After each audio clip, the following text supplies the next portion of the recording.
السلام علیکم ورحمۃ اللہ وبرکاتہ۔ الحمدللہ رب العالمین والصلاة والسلام علی اشرف الانبیاء والمرسلین سیدنا محمد وعلی آلہ وصحبہ اجمعین۔ اہل شقاوت وہ لوگ ہیں جو کلام الہی کے سننے سے تو اعراض کرتے ہیں، لیکن ساز و موسیقی، نغمہ و سرور اور گانے وغیرہ خوب شوق سے سنتے ہیں اور ان میں دلچسپی بھی لیتے ہیں، اور آلات طرب شوق سے اپنے گھروں میں لاتے ہیں اور پھر ان سے لذت اندوز ہوتے ہیں۔ گانا بجانا، اس کا ساز و سامان، آلات موسیقی اور ہر وہ چیز جو انسان کو خیر اور بھلائی سے غافل کر دے، اس میں جھوٹے قصے، کہانیاں، افسانے، ڈرامے، ناول اور جنسی اور سنسی خیز لٹریچر، رسالے اور بے حیائی کے پرچار، اخبارات سب ہی آ جاتے ہیں، اور جدید ترین ایجادات، ریڈیو، ٹی وی، وی سی آر اور موبائل کا غلط استعمال اور ویڈیو فلمیں وغیرہ۔ اور بعض لوگ گانے بجانے والی عورتیں بھی اسی مقصد کے لیے لاتے ہیں کہ وہ لوگوں کا دل گانے سنا کر بہلاتی رہیں تاکہ قرآن و اسلام سے وہ دور رہیں۔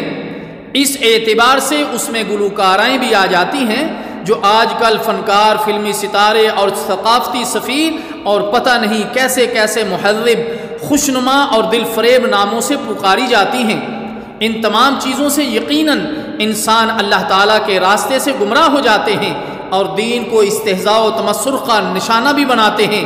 ان کی سرپرستی اور حوصلہ افزائی کرنے والے ارباب اختیار، ادارے، اخبارات کے مالکان، اہل قلم اور فیچر نگار بھی اگر انہوں نے توبہ کر کے اس عمل کو نہ چھوڑا تو وہ بھی اسی رسوا کن عذاب کے مستحق ہوں گے۔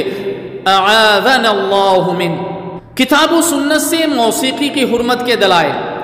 اللہ تعالیٰ جل شانہ کا فرمان ہے، وَمِنَ النَّاسِ مَن يَشْتَرِي لَهْوَ الْحَدِيثِ لِيُضِلَّ عَن سَبِيلِ اللَّهِ بِغَيْرِ عِلْمٍ وَيَتَّخِذَهَا هُزُوًا أُولَئِكَ لَهُمْ عَذَابٌ مُهِينٌ۔ اور لوگوں میں کچھ ایسے بھی ہیں جو لغو باتیں خریدتے ہیں تاکہ بغیر کسی علم کے اللہ کی راہ سے لوگوں کو روکیں اور اسے مذاق بنائیں، انہی لوگوں کے لیے ذلتناک عذاب ہے۔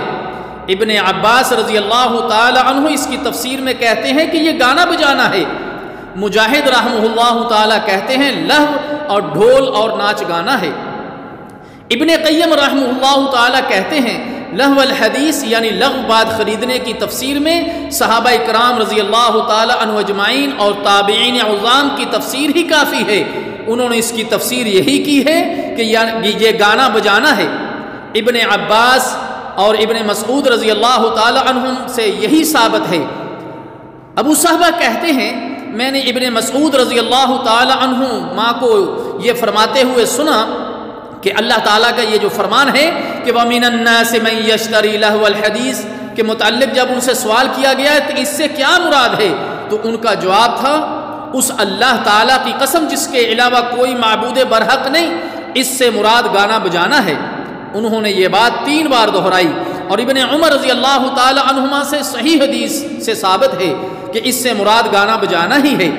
اور ابو امامہ رضی اللہ تعالی عنہ بیان کرتے ہیں کہ رسول اللہ صلی اللہ علیہ وسلم نے فرمایا نہ تو گانے والی لونڈیاں فروخت کرو اور نہ ہی خریدو اور نہ ہی انہیں اس کی تعلیم دو اور نہ ہی ان کی تجارت میں کوئی خیر ہے اور ان کی قیمت حرام ہے۔ ان میں ہی اسی بارے میں یہ آیت نازل ہوئی، اور لوگوں میں وہ بھی ہیں جو لغو باتیں خریدتے ہیں تاکہ اللہ کی راہ سے روکیں۔